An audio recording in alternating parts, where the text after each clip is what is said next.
और असी जद कि खड़े हाँ असी पवित्र शास्त्र दे विचों पहला भी इसे ही सीरीज दे विच चल रहा है प्रचार। आओ असी उत्पत्ति किताब उसका 1 नंबर अध्याय उसकी 26 नंबर आयत, फिर 2 नंबर अध्याय और उसकी 7 नंबर आयत नूं पढ़ना है। हाँ, परमेश्वर ने आख्या कि असी आदमी नूं अपने स्वरूप उत्ते और अपने वर्गा बनाइए अते ओ समुंदर दियां मच्छियां उत्ते अते आकाश दियां पंछियां उत्ते अते डंगरां उत्ते सगों सारी धरती उत्ते अते धरती पुर सारे घिसरण वालियां उत्ते राज करन। आमीन। प्रभु भाई नूं बहुत बरकत देवे। और एक आपां पढ़नी है 2 नंबर अध्याय इहदी 7 नंबर आयत। यहोवा परमेश्वर ने आदमी नूं जमीन दी मिट्टी तो रचिया अते ओदियां नासां विच जीवन दा साह फूकिया, सो आदमी जिउंदी जान हो गया। आमीन। असीं इस पढ़े गए वचन दे उत्ते प्रभु तो आशीष मांगते हैं, समझ मांगते हैं।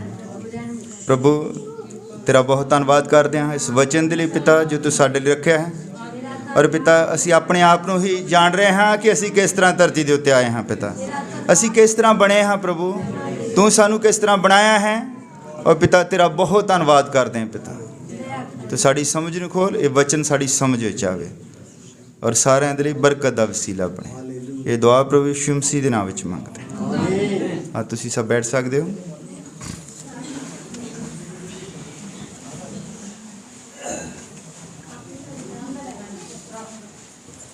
हालेलुया। सारे हम जय मसीह दी।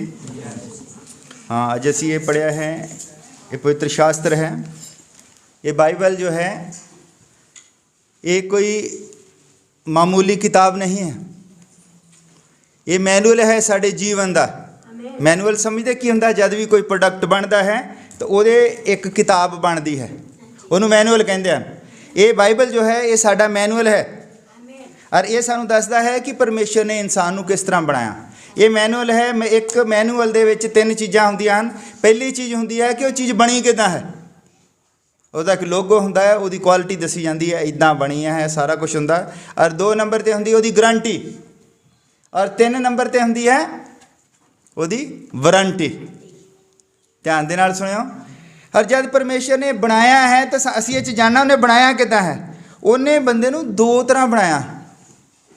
पहला मनुख जिहड़ा उन्हें आत्मिक मनुख बनाया, जिहड़ा उत्पत्ति 1 नंबर अध्याय उहदी 26 नंबर आयत दे विच असीं पढ़िया। और दूसरा जो है उन्हें फिर वो मिट्टी तो बनाया। और जिहड़ा आत्मिक बनाया है वो अदृश्य है, परमेश्वर अदृश्य है, उसका राज अदृश्य है, सब कुछ अदृश्य है। पर वो चाहता सी कि धरती के उत्ते उसका राज होवे, उन्हें मनुख नूं मिट्टी तो बनाया। असी सारे ह्यूमन हाँ, ह्यूमन बींग। ह्यूमन का मतलब होंदा है 2 चीज़ां, एक ह्यूमस प्लस मैन। ह्यूमस की होंदी घट्टा मिट्टी, उन्हें धरती तो घट्टा मिट्टी लिया और वह एक बंदा बना के, और उहदे विच उन्हें अपना आत्मा जिहड़ा वो है मैन। ये ह्यूमन बनता है 2 चीज़ां, मिट्टी ते परमेश्वर दे आत्मा नूं मिला के मनुख बनया। हुण जद कोई चीज़ बन जाती है, तुसीं देखदे हो किसी भी चीज़ का जिहड़ा वकार हुंदा है, मार्केट दे उत्ते उन्हें राज करना हुंदा उस चीज़ दे नाल, और वो अपना सारा जोर लाया हुंदा कि उहदी चीज़ दे विच कोई डिफैक्ट ना होवे। हुण परमेश्वर ने बंदा जद बना के धरती दे उत्ते रखिया तो की वो चाहुंदा सी बंदे दे विच कोई डिफैक्ट होवे? उन्हें उसकी गारंटी भी देनी सी ना, कोई उसकी कोई गारंटी भी होवेगी कि बंदा जब बना दिता उसकी कोई गारंटी होवे। और उन्हें जिहड़ी गारंटी दित्ती है, असीं इहदी मैन्युफैक्चरिंग तुसीं जान लिया, यदि आप हुण जिहड़ी गारंटी देखनी है, उन्हें गारंटी की दी बंदे नूं? उन्हें कहा आकाश ते धरती टल जाणगे पर मेरा वचन कदे नहीं टलेगा। ये गारंटी है साडी कि जो उन्हें कह दिता होना ही होना है, उन्होंने कोई टाल नहीं सकता, क्योंकि वो राजा है। और राजा जिहड़ा हुंदा है उन्होंने कोई कानून पास कराउण दे लई कोई सैनेट नहीं बुलाउणा पैंदा, कोई उहदा जिद्दां हुंदा है भी मंत्रियों के सैन कराने, किन्ना कुछ कराना है, इदां नहीं हुंदा। राजा जो कह दिंदा है उही कानून हुंदा है। राजा चुनिया नहीं जाता, जिद्दां प्रधानमंत्री चुने जाते हैं जां ਦੂਸਰੇ ਚੁਣਦੇ ਆ, ਕੋਈ ਰਾਸ਼ਟਰਪਤੀ ਚੁਣਦੇ ਆ, ਪਰ ਜਿਹੜਾ ਰਾਜਾ ਹੁੰਦਾ ਉਹ ਚੁਣਿਆ ਨਹੀਂ ਹੁੰਦਾ। ਰਾਜਾ ਪੈਦਾ ਹੀ ਰਾਜਾ ਹੁੰਦਾ ਹੈ। ਹਾਲੇਲੂਇਆ। ਕੋਈ ਕਿਸੇ ਨੂੰ ਰਾਜਾ ਨਹੀਂ ਬਣਾ ਸਕਦਾ। ਰਾਜੇ ਜਿਹੜੇ ਪਹਿਲਾਂ ਬਣਦੇ ਸੀ, ਤੁਹਾਨੂੰ ਪਤਾ ਕਿੱਦਾਂ ਰਾਜੇ ਬਣਦੇ ਸੀ? ਆਪਣੇ ਬਲ ਦੇ ਨਾਲ, ਆਪਣੇ ਜ਼ੋਰ ਦੇ ਨਾਲ ਬਣਦੇ ਸੀ। ਰਾਜਾ ਕਿਸੇ ਨੂੰ ਕੋਈ ਬਣਾਉਂਦਾ ਨਹੀਂਗਾ। ਰਾਜਾ ਆਪਣੇ ਆਪ ਹੀ ਰਾਜਾ ਹੈ ਉਹ। ਹਾਲੇਲੂਇਆ। ਉਹ ਆਪਣੀ ਤਾਕਤ ਦੇ ਨਾਲ ਔਰ ਆਪਣੇ ਰੁਤਬੇ ਦੇ ਨਾਲ ਰਾਜਾ ਹੁੰਦਾ ਹੈ। ਪਰ ਪ੍ਰਧਾਨ ਮੰਤਰੀ ਇੱਦਾਂ ਨਹੀਂ ਹੁੰਦਾ। ਪ੍ਰਧਾਨ ਮੰਤਰੀ ਲੋਕਾਂ ਦੇ ਮਤ ਦੇ ਨਾਲ ਹੁੰਦਾ ਹੈ, ਲੋਕ ਚੁਣਦੇ ਹਨ। ਪਰ ਰਾਜਾ ਜਿਹੜਾ ਚੁਣਿਆ ਨਹੀਂ ਹੁੰਦਾ, ਕਿਉਂਕਿ ਅਸੀਂ ਅੱਜ ਉਹਦੀ ਗੱਲ ਕਰਦੇ ਹਾਂ ਜਿਹੜਾ ਰਾਜਿਆਂ ਦਾ ਵੀ ਰਾਜਾ ਹੈ। ਹਾਲੇਲੂਇਆ। ਔਰ ਉਹਨੇ ਸਭੋ ਕੁਝ ਬਣਾਇਆ। ਉਹਨੇ ਜਦ ਮਨੁੱਖ ਨੂੰ ਬਣਾਇਆ ਤਾਂ ਚਾਹੁੰਦਾ ਸੀ ਕਿ ਉਹ ਮਨੁੱਖ ਜਿਹੜਾ ਹੈ ਧਰਤੀ ਦੀਆਂ ਸਾਰੀਆਂ ਚੀਜ਼ਾਂ ਦੇ ਉੱਤੇ ਰਾਜ ਕਰੇ। ਹੁਣ ਉਹਨੇ ਗਰੰਟੀ ਦੇ ਦਿੱਤੀ ਕਿ ਆਕਾਸ਼ ਅਤੇ ਧਰਤੀ ਟਲ ਜਾਣਗੇ ਪਰ ਮੇਰਾ ਵਚਨ ਕਦੇ ਨਹੀਂ ਟਲੇਗਾ। ਫਿਰ ਹੁਣ ਇਹਦੀ ਇੱਕ ਵਾਰੰਟੀ ਵੀ ਹੈ। ਜਦੋਂ ਕਿਸੇ ਚੀਜ਼, ਕਿਸੇ ਕੰਪਨੀ ਦਾ ਪ੍ਰੋਡਕਟ ਜਿਹੜਾ ਹੈ ਉਹ ਖਰਾਬ ਨਿਕਲ ਆਵੇ, ਫਿਰ ਉਹਦੀ ਰਿਪੇਅਰ ਵੀ ਹੁੰਦੀ ਹੈ। ਕਈ ਵਾਰੀ ਤਾਂ ਮੰਨ ਲਓ ਜਿਹੜੇ ਬੰਦੇ ਨੇ ਉਹ ਚੀਜ਼ ਲਈ ਹੁੰਦੀ ਹੈ ਔਰ ਕੰਪਨੀ ਨੂੰ ਪਤਾ ਨਹੀਂ ਹੁੰਦਾ ਕੌਣ ਆ, ਕਿੱਥੋਂ ਆ, ਪਰ ਜਦੋਂ ਤੁਸੀਂ ਉਹ ਖੋਲ੍ਹਦੇ ਆ ਡੱਬਾ, ਉਹਦੇ 'ਚ ਤੁਸੀਂ ਦੇਖਿਆ ਉਹ ਇਹਦਾ ਡਿਫੈਕਟਿਵ ਆ, ਤੁਸੀਂ ਇੱਦਾਂ ਹੀ ਉਹਨੂੰ ਬੰਦ ਕਰਕੇ ਵਾਪਸ ਕਰ ਦਿੰਦੇ ਹੋ ਅਤੇ ਕੰਪਨੀ ਫਿਰ ਉਹਦਾ ਮੁੱਲ ਤਾਰਦੀ ਹੈ, ਕਿਉਂਕਿ ਉਹ ਜਿਹੜਾ ਪ੍ਰੋਡਕਟ ਹੈ ਉਹ ਡਿਫੈਕਟਿਵ ਹੈ। ਅਸੀਂ ਵੀ ਉਹਦੇ ਪ੍ਰੋਡਕਟ ਸੀਗੇ, ਪਰ ਜਦੋਂ ਪਤਾ ਲੱਗਿਆ ਕਿ ਇਹ ਤਾਂ ਸਾਰੇ ਡਿਫੈਕਟਿਵ ਹੋ ਗਏ, ਇਹ ਸਾਰੇ ਹੀ ਇੱਦਾਂ ਦੇ ਹੋ ਗਏ, ਕੋਈ ਵੀ ਚੱਲਣ ਲਾਇਕ ਹੈ ਨਹੀਂ, ਰਾਜ ਕਰਨ ਦੇ ਲਾਇਕ ਕੋਈ ਵੀ ਨਹੀਂ ਆ, ਫਿਰ ਉਹਨੂੰ ਇਹਦਾ ਮੁੱਲ ਤਾਰਨਾ ਪਿਆ। ਹਾਲੇਲੂਇਆ। ਔਰ ਮੁੱਲ ਤੁਸੀਂ ਜਾਣਦੇ ਆ ਕਿ ਉਸਨੇ ਆਪਣਾ ਹੀ ਲਹੂ ਬਹਾਇਆ। ਹਾਲੇਲੂਇਆ। ਔਰ ਮੈਂ ਇੱਕ ਚੀਜ਼ ਤੋਂ ਬਹੁਤ ਪ੍ਰਭਾਵਿਤ ਹੈ। ਔਰ ਮੈਂ ਕੱਲ੍ਹ ਉੱਥੇ ਬੰਦਗੀ ਸੀਗੀ, ਉੱਥੇ ਵੀ ਮੈਂ ਦੱਸਿਆ ਭਾਈਆਂ ਭੈਣਾਂ ਨੇ ਬੜੀ ਬਰਕਤ ਹਾਸਲ ਕੀਤੀ। ਮੈਂ ਕਿਹਾ ਚਲੋ ਅੱਜ ਮੈਂ ਉਹੀ ਪ੍ਰਚਾਰ ਤੁਹਾਡੇ ਨਾਲ ਸਾਂਝਾ ਕਰਦਾ। ਜੌਨ ਵੈਸਲੀ ਜੋ 6ਵਾਂ ਦੂਤ ਸੀ, ਉਹਨੇ ਇੱਕ ਕੋਟ ਲਿਖਿਆ, ਧਿਆਨ ਦੇ ਨਾਲ ਸੁਣਿਓ। ਉਹ ਕਹਿੰਦਾ without God man cannot and without man God will note. ਜੇ ਮਨੁੱਖ ਨਹੀਂ ਹੋਵੇਗਾ ਤਾਂ ਪਰਮੇਸ਼ਰ ਕਿਸ ਤਰ੍ਹਾਂ ਹੋਵੇਗਾ? ਪਰਮੇਸ਼ਰ ਇੱਕ ਇੱਦਾਂ ਦੀ ਚੀਜ਼ ਹੈ ਜਿਹਦੀ ਭਗਤੀ ਕੀਤੀ ਜਾਵੇ, ਜਿਹਦੀ ਪੂਜਾ ਕੀਤੀ ਜਾਵੇ। ਜਦ ਉਹਦੀ ਕੋਈ ਭਗਤੀ ਕਰਨ ਵਾਲਾ ਹੀ ਨਹੀਂ ਹੋਵੇਗਾ, ਉਹਦੀ ਪੂਜਾ ਕਰਨ ਵਾਲਾ ਹੀ ਨਾ ਹੋਵੇਗਾ ਤਾਂ ਪਰਮੇਸ਼ਰ ਕਿੱਦਾਂ ਹੋਵੇਗਾ? ਇਸ ਲਈ ਉਸਨੇ ਮਨੁੱਖ ਨੂੰ ਬਣਾਇਆ। ਹਾਲੇਲੂਇਆ। ਮਨੁੱਖ ਤੋਂ ਬਿਨਾਂ ਪਰਮੇਸ਼ਰ ਨਹੀਂ ਹੋਵੇਗਾ। ਪਰਮੇਸ਼ਰ ਤੋਂ ਬਿਨਾਂ ਮਨੁੱਖ ਕੁਝ ਨਹੀਂ ਕਰ ਸਕਦਾ। ਜੋ ਕੁਝ ਵੀ ਉਹਨੇ ਧਰਤੀ ਦੇ ਉੱਤੇ ਕਰਨਾ ਹੈ, ਜੋ ਕੁਝ ਵੀ ਉਹ ਮਨੁੱਖਾਂ ਦੇ ਦੁਆਰਾ ਕਰਦਾ ਹੈ। ਹਾਲੇਲੂਇਆ। ਕਿਉਂਕਿ ਅਮੋਸ 3:7 ਦੇ ਵਿੱਚ ਲਿਖਿਆ, ਨਿਸੰਗ ਯਹੋਵਾ ਕੁਛ ਵੀ ਨਹੀਂ ਕਰੇਗਾ ਜਦ ਤੱਕ ਆਪਣੇ ਦਾਸਾਂ ਔਰ ਨਬੀਆਂ ਦੇ ਉੱਤੇ ਉਹਨੂੰ ਜ਼ਾਹਰ ਨਾ ਕਰ ਦੇਵੇ। ਹੁਣ ਤੁਹਾਨੂੰ ਪਤਾ ਲੱਗ ਗਿਆ ਕਿ ਬਾਈਬਲ ਕੀ ਹੈ। ਬਾਈਬਲ ਇੱਕ ਮੈਨੂਅਲ ਹੈ ਸਾਡਾ। ਇਹ ਬਾਈਬਲ ਜਿਹੜੀ ਹੈ ਇੱਕ ਸਾਡਾ ਮੈਨੂਅਲ ਹੈ। ਔਰ ਅਸੀਂ ਕਰਨਾ ਕੀ ਆ? ਹੁਣ ਪਰਮੇਸ਼ਰ ਜਿਹੜਾ ਅਦ੍ਰਿਸ਼ ਪਰਮੇਸ਼ਰ ਹੈ, ਉਸ ਨੂੰ ਦੇਖਿਆ ਨਹੀਂ ਜਾ ਸਕਦਾ। ਬੱਚੇ ਨੂੰ ਚੁੱਪ ਕਰਾਓ। ਪਰਮੇਸ਼ਰ ਜਿਹੜਾ ਹੈ ਅਦ੍ਰਿਸ਼ ਪਰਮੇਸ਼ਰ ਹੈ, ਉਸ ਨੂੰ ਦੇਖਿਆ ਨਹੀਂ ਜਾ ਸਕਦਾ। ਤਾਂ ਰਹਿੰਦਾ ਕਿੱਥੇ ਹੈ? ਔਰ ਅਸੀਂ ਜਦੋਂ ਪ੍ਰਾਰਥਨਾ ਕਰਦੇ ਹਾਂ ਕਿ ਇਹ ਸਾਡੇ ਪਿਤਾ ਤੂੰ ਜੋ ਸਵਰਗ ਵਿੱਚ ਹੈ, ਹੁਣ ਸਵਰਗ ਦੇ ਵਿੱਚ ਹੈ, ਅਸੀਂ ਧਰਤੀ ਦੇ ਉੱਤੇ ਹਾਂ। ਹੁਣ ਅਸੀਂ ਉਹਦੇ ਨਾਲ ਜਿਹੜਾ ਲਿੰਕ ਸਾਧਦੇ ਹਾਂ ਉਹ ਹੈ ਪ੍ਰਾਰਥਨਾ। ਪ੍ਰਾਰਥਨਾ ਕੋਈ ਆਪਸ਼ਨ ਨਹੀਂਗਾ। ਪ੍ਰਾਰਥਨਾ ਕੋਈ ਧਾਰਮਿਕ ਗਤੀਵਿਧੀ ਨਹੀਂ ਗੀ। ਪ੍ਰਾਰਥਨਾ ਤੁਹਾਡੀ ਆਪਣੀ ਜ਼ਰੂਰਤ ਹੈ। ਬਿਨਾਂ ਪ੍ਰਾਰਥਨਾ ਤੋਂ ਤੁਸੀਂ ਕੁਝ ਵੀ ਨਹੀਂ ਕਰ ਸਕਦੇ। ਪ੍ਰਾਰਥਨਾ ਦਾ ਮਤਲਬ ਹੈ ਕਿ ਤੁਸੀਂ ਕੁੰਡਾ ਖੜਕਾਉਂਦੇ ਹੋ ਸਵਰਗ ਦਾ, ਔਰ ਤਦ ਹੀ ਖੋਲ੍ਹਿਆ ਜਾਂਦਾ ਹੈ। ਜਦ ਤੱਕ ਅਸੀਂ ਪ੍ਰਾਰਥਨਾ ਨਹੀਂ ਕਰਦੇ ਤੇ ਤੁਹਾਡਾ ਪਰਮੇਸ਼ਰ ਦੇ ਨਾਲ ਕੋਈ ਲਿੰਕ ਨਹੀਂਗਾ। ਇਹ ਉਹਦਾ ਕਾਨੂੰਨ ਹੈ। ਇਹ ਕੋਈ ਧਾਰਮਿਕ ਗਤੀਵਿਧੀ ਨਹੀਂ ਗੀ ਵੀ ਜੇ ਤੁਸੀਂ ਧਰਮੀ ਆ ਤਾਂ ਤੁਸੀਂ ਪ੍ਰਾਰਥਨਾ ਕਰਨੀ ਹੈ।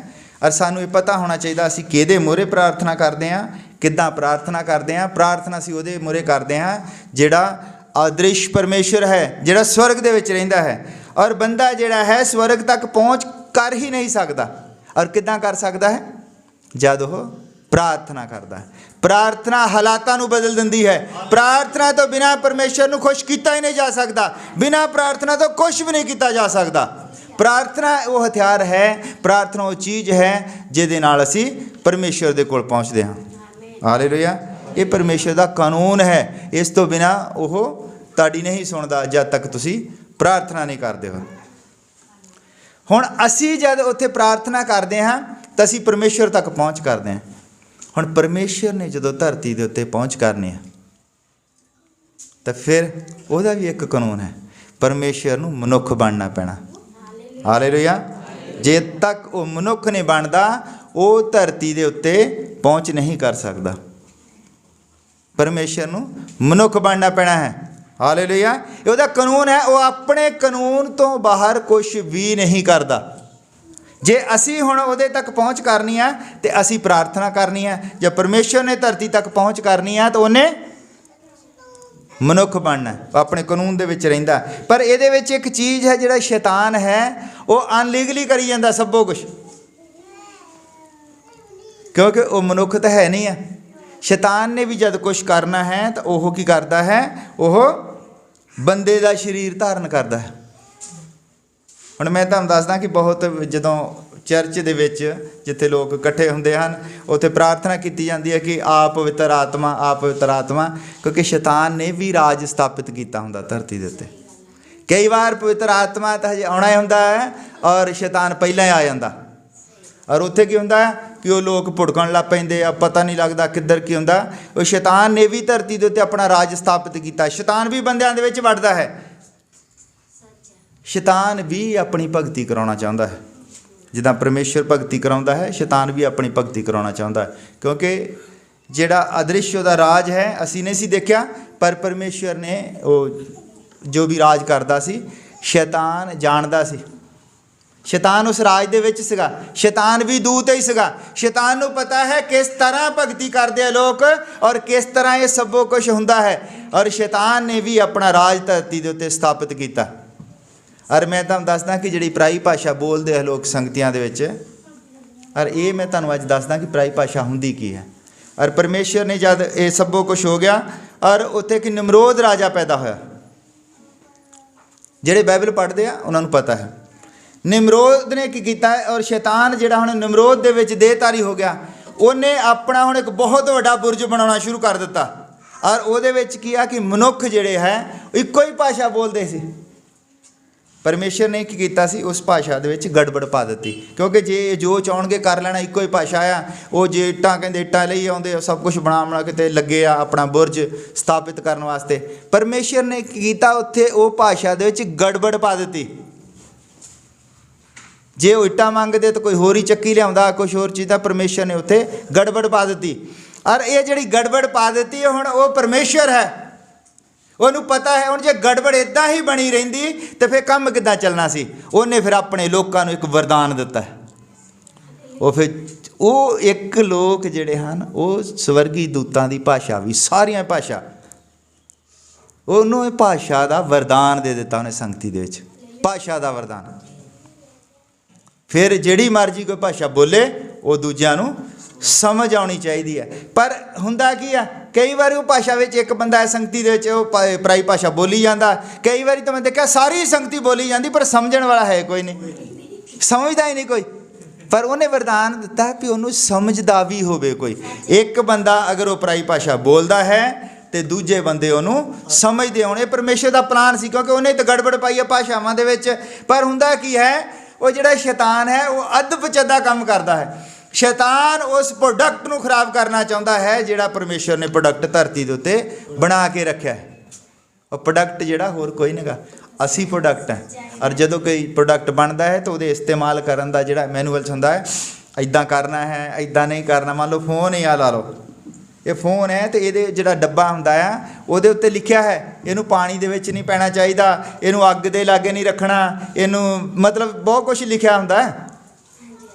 ਇੱਦਾਂ ਹੀ ਮਨੁੱਖ ਨੂੰ ਉਹਨੇ ਦੱਸਿਆ ਵੀ ਆਹ ਨਹੀਂ ਕਰਨਾ, ਆਹ ਨਹੀਂ ਕਰਨਾ, ਆਹ ਨਹੀਂ ਕਰਨਾ।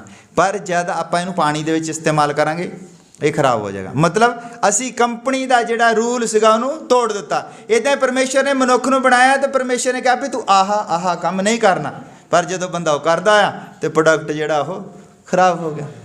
ਔਰ ਜਦ ਪ੍ਰੋਡਕਟ ਖਰਾਬ ਹੋ ਗਿਆ ਤੇ ਹੁਣ ਕੰਪਨੀ ਨੇ ਵਾਰੰਟੀ ਵੀ ਦਿੱਤੀ ਹੈ। ਔਰ ਕਈਆਂ ਚੀਜ਼ਾਂ ਦੀ ਵਾਰੰਟੀ ਇੱਦਾਂ ਹੁੰਦੀ ਆ ਵੀ ਜਦੋਂ ਅਸੀਂ ਉਹ ਕੰਮ ਕਰ ਲੈਂਦੇ ਆ ਤੇ ਫਿਰ ਉਹ ਨਾ ਬਦਲੀ ਹੁੰਦਾ ਹੈ ਤੇ ਨਾ ਉਹਨੂੰ ਕੰਪਨੀ ਠੀਕ ਕਰਾ ਕੇ ਦਿੰਦੀ ਹੈ। ਕਈ ਇੱਦਾਂ ਦੇ ਡਿਫੈਕਟ ਹੁੰਦੇ ਹਨ। ਉਹਨੇ ਕਿਹਾ ਵੀ ਤੁਸੀਂ ਜੋ ਮਰਜ਼ੀ ਕਰੋ, ਮਨੁੱਖਾਂ ਦੇ ਵਿਰੁੱਧ ਬੋਲੋ, ਪਰ ਪਵਿੱਤਰ ਆਤਮਾ ਦੇ ਵਿਰੁੱਧ ਬੋਲੋਗੇ ਤਾਂ ਨਾ ਇਸ ਜਹਾਨ ਦੇ ਵਿੱਚ ਤੇ ਨਾ ਉਸ ਜਹਾਨ ਦੇ ਵਿੱਚ ਤੁਸੀਂ ਕਿਤੇ ਵੀ ਬਚਾਏ ਨਹੀਂ ਜਾਓਗੇ, ਕਿਉਂਕਿ ਤੁਸੀਂ ਉਹ ਕਰ ਦਿੱਤਾ ਹੈ ਜਿਹੜਾ ਕੰਪਨੀ ਨੇ ਬਿਲਕੁਲ ਕਰਨ ਦੇ ਲਈ ਮਨਾ ਕੀਤਾ ਸੀਗਾ। ਔਰ ਪਰਮੇਸ਼ਰ ਨੇ ਕਿਹਾ ਸੀਗਾ ਵੀ ਇਹ ਆਦਮ ਦੇ ਬਾਗ ਦੇ ਵਿੱਚ ਉਹਨੇ ਜਿਹੜੇ ਕੰਮ ਕਰਨੇ ਨੂੰ ਨਹੀਂ ਕਹੇ ਸੀਗੇ, ਔਰ ਉਹ ਆਦਮ ਤੇ ਹਵਾ ਨੇ ਉਹ ਕੰਮ ਜਿਹੜੇ ਕਰ ਦਿੱਤੇ। ਹੁਣ ਫਿਰ ਕੀ ਆ, ਨਾ ਕੋਈ ਗਰੰਟੀ ਤੇ ਨਾ ਕੋਈ ਵਾਰੰਟੀ, ਹੁਣ ਚੀਜ਼ ਤਾਂ ਟੋਟਲੀ ਡਿਫੈਕਟ ਹੋ ਗਈ। ਔਰ ਪਰਮੇਸ਼ਰ ਨੇ ਹੁਣ ਕੀ ਕਰਨਾ ਸੀਗਾ, ਹੁਣ ਉਹ ਪਰਮੇਸ਼ਰ ਹੈ, ਉਹਨੇ ਬੰਦਾ ਮਰਨ ਦੇ ਲਈ ਨਹੀਂ ਬਣਾਇਆ। ਕੰਪਨੀ ਜਦੋਂ ਕੋਈ ਪ੍ਰੋਡਕਟ ਬਣਾਉਂਦੀ ਹੈ ਤੇ ਉਹਦੇ ਪਿੱਛੇ ਉਹਦਾ ਇੱਕ ਵਕਾਰ ਹੁੰਦਾ ਹੈ, ਵਕਾਰ ਹੁੰਦਾ, ਉਹਦੀ ਆਪਣਾ ਇੱਕ ਸਟੈਂਡਰਡ ਹੁੰਦਾ। ਜਦੋਂ ਆਪਾਂ ਕਹਿੰਦੇ ਪਰਮੇਸ਼ਰ ਨੇ ਆਦਮੀ ਨੂੰ ਆਪਣੀ ਇਮੇਜ ਦੇ ਉੱਤੇ ਬਣਾਇਆ, ਆਪਣੇ ਸਰੂਪ ਦੇ ਉੱਤੇ। ਸਰੂਪ ਦਾ ਮਤਲਬ ਇਹ ਨਹੀਂ ਹੁੰਦਾ ਵੀ ਉਹ ਸ਼ਕਲੋ ਸੂਰਤ ਉੱਦਾਂ ਦੀ ਆ, ਉਹਨੇ ਆਪਣੇ ਸਟੈਂਡਰਡ ਦੇ ਉੱਤੇ ਬਣਾਇਆ ਕਿ ਜਿੱਦਾਂ ਦਾ ਉਹ ਹੈ ਇੱਦਾਂ ਦਾ ਹੀ ਮਨੁੱਖ ਬਣੇ, ਕਿਉਂਕਿ ਮਨੁੱਖ ਝੂਠ ਨਾ ਬੋਲੇ, ਮਨੁੱਖ ਹੇਰਾ ਫੇਰੀ ਨਾ ਕਰੇ, ਔਰ ਮਨੁੱਖ ਜਿਹੜਾ ਹੈ ਉਹ ਜਾਨਵਰਾਂ ਦੇ ਉੱਤੇ, ਪਸ਼ੂ ਪਕਸ਼ੀਆਂ ਦੇ ਉੱਤੇ ਰਾਜਾ ਹੋਵੇ। ਉਹਨੇ ਇੱਦਾਂ ਦਾ ਮਨੁੱਖ ਬਣਾਇਆ ਸੀ। ਪਰ ਬੰਦਾ ਕੀ ਹੋ ਗਿਆ, ਬੰਦੇ ਦੇ ਵਿੱਚ ਡਿਫੈਕਟ ਪੈ ਗਿਆ, ਔਰ ਬੰਦਾ ਜਿਹੜਾ ਆ ਹੁਣ ਉਹਨੇ ਆਪਣਾ ਉਹ ਜਿਹੜਾ ਹੱਕ ਸੀਗਾ ਰਾਜਾ ਹੋਣ ਦਾ ਹੱਕ ਉਹਨੇ ਖੋ ਦਿੱਤਾ। ਹਾਲੇਲੂਇਆ। ਔਰ ਇਹ ਜਿਹੜਾ ਰਾਜਾ ਹੈ ਉਹ ਰਾਜੇ ਨੇ ਰਾਜ ਕਰਨਾ ਹੈ ਮਨੁੱਖਾਂ ਦੇ ਉੱਤੇ। ਮਨੁੱਖ ਨੂੰ ਮਨੁੱਖਾਂ ਦੇ ਉੱਤੇ ਰਾਜ ਕਰਨ ਦੇ ਲਈ ਨਹੀਂ ਬਣਾਇਆ, ਕੋਈ ਮਨੁੱਖ ਦੇ ਉੱਤੇ ਰਾਜ ਕਰੇ। ਜਿੱਦਾਂ ਮੈਂ ਉੱਤੇ ਰਾਤੀ ਦੱਸਿਆ ਸੀਗਾ, ਬੰਦੇ ਕਈ ਵਾਰੀ ਸੋਚਦੇ ਹੈ ਔਰਤਾਂ ਉੱਤੇ ਰਾਜ ਕਰਨ ਦੇ ਲਈ। ਔਰਤ ਦੇ ਉੱਤੇ ਰਾਜ ਬੰਦਾ ਨਹੀਂ ਕਰ ਸਕਦਾ। ਔਰਤ ਜਿਹੜੀ ਹੈ ਉਹ ਹੈਲਪਮੇਟ ਹੈ ਬੰਦੇ ਦੀ, ਉਹਦੀ ਸਹਾਇਕ ਹੈ। ਸਹਾਇਕ ਦਾ ਮਤਲਬ ਕਿ ਉਹਨੇ ਬੰਦੇ ਨੂੰ ਤਿਆਰ ਕਰਨਾ ਹਰ ਕੰਮ ਦੇ ਲਈ, ਪ੍ਰਾਰਥਨਾ ਦੇ ਵਿੱਚ। ਔਰ ਜੋ ਵੀ ਪਰਮੇਸ਼ਰ ਨੇ ਧਰਤੀ ਦੇ ਉੱਤੇ ਰੱਖਿਆ ਕਿ ਵਧੋ ਫੁੱਲੋ ਤੇ ਧਰਤੀ ਨੂੰ ਭਰ ਦਿਓ, ਇਸ ਕੰਮ ਦੇ ਵਿੱਚ ਉਹਨੇ ਬੰਦੇ ਦੀ ਮਦਦ ਕਰਨੀ ਹੈ। ਔਰ ਹੁਣ ਹੁੰਦਾ ਕੀ ਆ, ਉਲਟਾ ਹੋ ਜਾਂਦਾ ਹੈ। ਉਹ ਸਹਾਇਕ ਹੈ ਕਿ ਬੰਦੇ ਨੇ ਸੰਗਤੀ ਦੇ ਵਿੱਚ ਆਉਣਾ ਤੇ ਉਹਨੇ ਬੰਦੇ ਨੂੰ ਤਿਆਰ ਕਰਨਾ, ਬੱਚਿਆਂ ਨੂੰ ਤਿਆਰ ਕਰਨਾ, ਨਾਲ ਲੈ ਕੇ ਆਉਣਾ। ਹੁੰਦਾ ਕੀ ਆ, ਬੰਦਾ ਹੀ ਉਲਟਾ ਸਹਾਇਕ ਬਣ ਗਿਆ ਹੈ। ਬੰਦਾ ਪਤਾ ਹੀ ਕਰਦਾ, ਆਹ ਲੈ ਫੜ ਤੂੰ ਕਿਰਾਇਆ ਤੇ ਤੂੰ ਚੱਲ ਜਾ ਸੰਗਤੀ ਦੇ ਵਿੱਚ।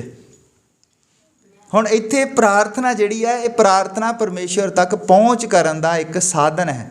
ਤੇ ਬੰਦਾ ਤਾਂ ਜਿਹੜਾ ਬਾਹਰ ਆ ਕੰਮ ਤੇ ਗਿਆ ਹੈ, ਤਾਂ ਉਹ ਜਿਹੜੀ ਔਰਤ ਹੈ ਉਹ ਪਰਮੇਸ਼ਵਰ ਤੱਕ ਪਹੁੰਚ ਕਰਦੀ ਹੈ। ਤੇ ਫਿਰ ਰਾਜ ਕਿਹਦਾ ਹੋਵੇਗਾ? ਔਰਤ ਦਾ ਰਾਜ ਹੋਵੇਗਾ। ਤਾਂ ਫਿਰ ਉਲਟਾ ਕਹਿੰਦੇ ਵੀ ਔਰਤਾਂ ਦਾ ਰਾਜ ਆ ਗਿਆ। ਔਰਤਾਂ ਜਿੰਨੇ ਕੀਰਤਨ, ਜਿੰਨੇ ਸਭ ਜਗ੍ਹਾ ਦੇਖ ਲਓ, ਔਰਤਾਂ ਦੀ ਜ਼ਿਆਦਾ ਗਿਣਤੀ ਹੁੰਦੀ ਹੈ, ਬੰਦੇ ਤਾਂ ਕੰਮ ਤੇ ਗਏ ਹੁੰਦੇ ਆ। ਜਦ ਕਿ ਰਾਜ ਬੰਦੇ ਦਾ ਸੀਗਾ, ਔਰਤ ਉਹਦੀ ਮਦਦਗਾਰ ਸੀ, ਉਹਦੀ ਹੈਲਪਮੇਟ ਸੀ। ਪਰ ਬੰਦਾ ਤਾਂ ਹੋਰ ਕੰਮ ਤੇ ਲੱਗ ਗਿਆ। ਬੰਦਾ ਤਾਂ ਉਲਟਾ ਬਣ ਗਿਆ ATM ਔਰਤ ਦਾ। ਬੰਦਾ ਔਰਤ ਦੀ ਸੇਵਾ ਕਰਨ ਦੇ ਵਿੱਚ ਲੱਗਾ ਹੋਇਆ ਹੈ। ਔਰ ਇਹ ਹੋਇਆ ਕਿਸ ਤਰ੍ਹਾਂ? ਕਿਉਂਕਿ ਸ਼ੈਤਾਨ ਨੇ ਇਹ ਜਿਹੜਾ ਕਾਨੂੰਨ ਸੀਗਾ ਉਹਨੂੰ ਸ਼ੈਤਾਨ ਨੇ ਆਪਣੇ ਕਬਜ਼ੇ ਦੇ ਵਿੱਚ ਲੈ ਲਿਆ ਕਿ ਬੰਦਾ ਜਿਹੜਾ ਹੈ ਉਹ ਭਗਤੀ ਕਰਨ ਦੇ ਲਈ ਬਣਾਇਆ ਸੀ। ਔਰ ਬੰਦੇ ਦੇ ਵਿੱਚ ਇੱਕ ਚੀਜ਼ ਸੀ ਉਹ ਰਾਜ ਕਰਨ ਦੀ, ਵੀ ਉਹ ਪਸ਼ੂਆਂ ਪੰਛੀਆਂ ਉੱਤੇ ਰਾਜ ਕਰੇ। ਪਰ ਉਹਨੇ ਕੀ ਕੀਤਾ? ਸ਼ੈਤਾਨ ਨੇ ਵੀ ਹੁਣ ਰਾਜ ਕਰਨਾ ਹੈ। ਤੇ ਸ਼ੈਤਾਨ ਨੇ ਕੀ ਕੀਤਾ? ਉੱਥੋਂ ਉਹ ਜਿਹੜੀ ਔਰਤ ਹੈ ਉਹਨੂੰ ਬਰਗਲਾ ਲਿਆ। ਉਹਨੇ ਵੀ ਆਪਣਾ ਵੰਸ਼ ਅੱਗੇ ਤੋਰਿਆ। ਔਰ ਜਦੋਂ ਹੁਣ ਇੱਥੇ ਲਿਖਿਆ, ਮੈਂ ਪਿਛਲੀ ਵਾਰੀ ਵੀ ਗੱਲ ਕੀਤੀ ਸੀਗੀ, ਮੈਂ ਉਹਦੇ ਨਾਲ ਦਾ ਇਹ ਪ੍ਰਚਾਰ ਕਰ ਰਿਹਾ, ਕਿਉਂਕਿ ਔਰਤ ਜਿਹੜੀ ਸੀਗੀ ਉਹ ਸਾਰੇ ਹੀ ਜਿਉਂਦਿਆਂ ਦੀ ਮਾਤਾ ਹੈ। ਬੰਦਾ ਸਾਰੇ ਜਿਉਂਦਿਆਂ ਦਾ ਪਿਤਾ ਨਹੀਂ ਹੈ। ਇਹ ਜਾਣਦੇ ਸਾਰੇ? ਤੁਸੀਂ ਬਾਈਬਲ 'ਚ ਲਿਖਿਆ ਔਰਤ ਸਾਰੇ ਜਿਉਂਦਿਆਂ ਦੀ ਮਾਤਾ ਹੈ, ਪਰ ਬੰਦਾ ਸਾਰੇ ਜਿਉਂਦਿਆਂ ਦਾ ਪਿਤਾ ਨਹੀਂਗਾ। ਇਹਦਾ ਮਤਲਬ ਵੀ ਇੱਕ ਹੋਰ ਵੀ ਪਿਤਾ ਹੈ ਕੋਈ, ਉਹ ਸ਼ੈਤਾਨ ਸੀਗਾ। ਸ਼ੈਤਾਨ ਵੀ ਉੱਦਾਂ ਹੀ ਭਗਤੀ ਕਰਾਉਂਦਾ ਹੈ ਜਿਸ ਤਰ੍ਹਾਂ ਪਰਮੇਸ਼ਰ ਭਗਤੀ ਕਰਾਉਂਦਾ ਹੈ। ਪਰ ਸ਼ੈਤਾਨ ਨੇ ਕੀ ਕੀਤਾ? ਸ਼ੈਤਾਨ ਨੇ ਉਹ ਜਿਹੜਾ ਰਾਜ ਸੀਗਾ ਸਭੋ ਕੁਛ ਉਹ ਔਰਤ ਦੇ ਥਰੂ ਕੀਤਾ। ਔਰ ਇਹ ਜਿਹੜਾ ਨਿਮਰੋਦ ਦੀ ਮੈਂ ਗੱਲ ਕਰਦਾ, ਜਿਹੜਾ ਬੁਰਜ ਬਣਾਉਣਾ ਚਾਹੁੰਦਾ ਸੀਗਾ, ਨਿਮਰੋਦ ਨੂੰ ਹੀ ਬਾਲ ਕਹਿੰਦੇ ਹਨ। ਔਰ ਜਿਹੜੀ ਤੁਸੀਂ ਉਹ ਦੇਖਦੇ ਆ ਨਾ ਫੋਟੋ ਅੱਜ ਕੱਲ੍ਹ ਬੜੀ ਚੱਲਣੀ ਹੁਣ ਬੜੇ ਦਿਨ ਤੇ, ਇੱਕ ਔਰਤ ਨੇ ਬੱਚਾ ਚੱਕਿਆ ਹੈ, ਉਹਨੂੰ ਮਰੀਅਮ ਸੋਚੀ ਜਾਂਦੇ ਆ। ਉਹ ਮਰੀਅਮ ਨਹੀਂ, ਉਹ ਅਸਤਾਰੇਤ ਦੇਵੀ ਹੈ। ਉਹਦੇ ਹੱਥ ਦੇ ਵਿੱਚ ਜਿਹੜਾ ਬੱਚਾ ਫੜਿਆ ਹੈ ਉਹਨੂੰ ਬਾਲ ਦੇਵਤਾ ਕਹਿੰਦੇ। ਉਹ ਬਾਈਬਲ ਦੀ ਨਹੀਂ ਕੋਈ ਵੀ ਚੀਜ਼ ਜਿਹੜੀ ਆਪਾਂ ਉਹ ਫੜਿਆ ਨਹੀਂ ਹੁੰਦਾ ਔਰਤ ਨੇ। ਬਾਈਬਲ ਦੇ ਵਿੱਚ ਇੱਦਾਂ ਦਾ ਕੁਛ ਨਹੀਂਗਾ। ਇਹ ਕੀ ਹੈ? ਇਹ ਉਸਨੇ ਇੱਕ ਰਾਜ ਸਥਾਪਿਤ ਕਰ ਦਿੱਤਾ ਵੱਖਰਾ। ਸ਼ੈਤਾਨ ਨੇ ਜਦੋਂ ਰਾਜ ਕਰ ਦਿੱਤਾ ਔਰ ਉਹਨੇ ਬਣਾਇਆ ਬੰਦੇ ਨੂੰ ਸੀ ਰਾਜ ਕਰਨ ਦੇ ਲਈ, ਔਰ ਰਾਜ ਆ ਗਿਆ ਔਰਤ ਦੇ ਹੱਥ ਦੇ ਵਿੱਚ। ਔਰ ਉਹਨੇ ਬੰਦੇ ਦੀ ਕਮਜ਼ੋਰੀ ਬਣਾ ਕੇ ਰੱਖ ਦਿੱਤਾ ਔਰਤ ਨੂੰ। ਕਈ ਜਿਹੜੀਆਂ ਗੱਲਾਂ ਉਹ ਕਹਿਣੀਆਂ ਜ਼ਰੂਰੀ ਬਣ ਜਾਂਦੀਆਂ ਤੇ ਉਹ ਦੱਸਣੀਆਂ ਪੈਂਦੀਆਂ। ਉਹਨੇ ਔਰਤ ਦੇ ਹੱਥ ਦੇ ਵਿੱਚ ਰਾਜ ਦੇ ਦਿੱਤਾ, ਬੰਦੇ ਦੀ ਕਮਜ਼ੋਰੀ ਬਣ ਗਈ ਔਰਤ। ਔਰ ਬੰਦਾ ਅੱਜ ਕੀ ਕਰਦਾ ਹੈ? ਅਖਬਾਰ ਦੇਖਦਾ ਹੈ। ਉਦੋਂ ਤੱਕ ਉਹ ਅਖਬਾਰ ਨਹੀਂ ਉਹ ਲੈਂਦਾ ਜਦ ਤੱਕ ਉਹਦੇ ਵਿੱਚ 2-4 ਸੋਹਣੀਆਂ ਜਿਹੀਆਂ ਫੋਟੋਆਂ ਨਾ ਹੋਣ। ਸਾਬਣ ਦੇ ਉੱਤੇ, ਟੀਵੀ ਦੇ ਉੱਤੇ, ਫੋਨ ਦੇ ਹਰ ਜਗ੍ਹਾ ਦੇ ਉੱਤੇ ਉਹਨੇ ਔਰਤ ਨੂੰ ਮੁੱਖ ਰੱਖ ਦਿੱਤਾ ਔਰ ਬੰਦੇ ਦੀ ਉਹ ਕਮਜ਼ੋਰੀ ਬਣ ਗਿਆ। ਔਰ ਛੋਟੇ ਛੋਟੇ ਬੱਚੇ ਵੀ ਸਭ ਜਿਹੜੇ ਫੋਨ ਦੇ ਵਿੱਚ ਵੜੇ ਰਹਿੰਦੇ ਆ, ਜੇ ਤੁਸੀਂ ਉਹਨੂੰ ਗਹਿਰਾਈ ਦੇ ਨਾਲ ਦੇਖੋ ਤਾਂ ਉਹਦੇ ਪਿੱਛੇ ਵੀ ਔਰਤ ਹੀ ਹੁੰਦੀ ਹੈ। ਉਹ ਜਿਹੜਾ ਰਾਜ ਸੀ ਬੰਦੇ ਦੇ ਹੱਥੋਂ ਚਲਾ ਗਿਆ ਔਰ ਰਾਜ ਜਿਹੜਾ ਹੈ ਸ਼ੈਤਾਨ ਦੇ ਹੱਥ ਵਿੱਚ ਆ ਗਿਆ। ਔਰ ਔਰਤ ਜਿਹੜੀ ਹੈ ਉਹ ਸ਼ੈਤਾਨ ਦੇ ਹੱਥ ਦਾ ਕਠਪੁਤਲੀ ਬਣ ਕੇ ਰਹਿ ਗਈ। ਔਰ ਫਿਰ ਜਦ ਔਰਤ ਨੂੰ ਉਹਨੇ ਥੱਲੜੇ ਲੈਵਲ ਤੱਕ ਗਿਰਾ ਦਿੱਤਾ, ਫਿਰ ਸਾਡਾ ਪ੍ਰਭੂ ਆਉਂਦਾ ਹੈ।